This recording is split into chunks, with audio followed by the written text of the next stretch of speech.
शादी के 3 साल हुए थे और एक दिन पत्नी के मन में ख्याल आया, क्या होगा अगर मैं अपने पति को छोड़कर चली जाऊं? पति का रिएक्शन क्या होगा? फिर वह क्या करेगा? इसी विचार के चलते पति की परीक्षा लेने के लिए उसने एक चिट्ठी लिखी। उसमें लिखा, आपके साथ रहकर मैं बोर हो गई हूँ।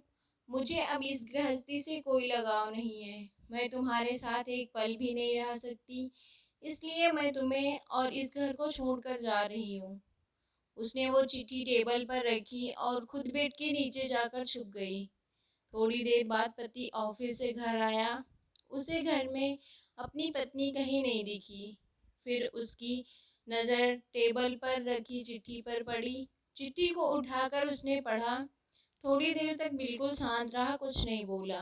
फिर उसने उसी चिट्ठी में पीछे कुछ लिखा और अपने मोबाइल में गाने बजाकर जोर जोर से नाचने लगा।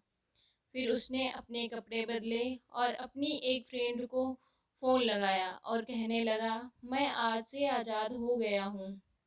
मेरी बीवी को आखिरकार ये एहसास हो ही गया कि वह मेरे काबिल नहीं है, इसलिए वह खुद ही मुझे छोड़कर हमेशा के लिए चली गई है और मैं अब आज़ाद हो गया हूँ।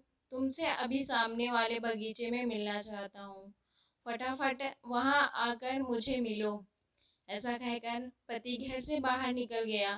दोनों आंखों में आंसू की धारा लिए पत्नी बेड के नीचे से बाहर निकली।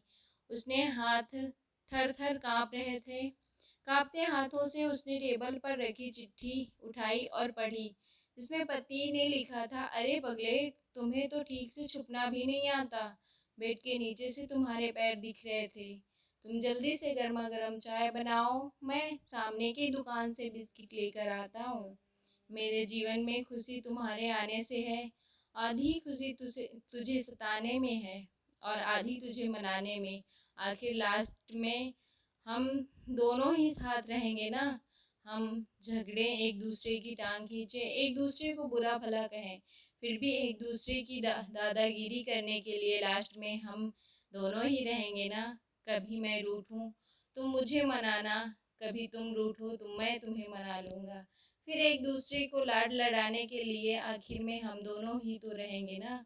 जब नज़र कम आएगा, सुनाई कम देगा, तब एक दूसरे को ढूंढने के लिए हम दोनों ही रहेंगे ना।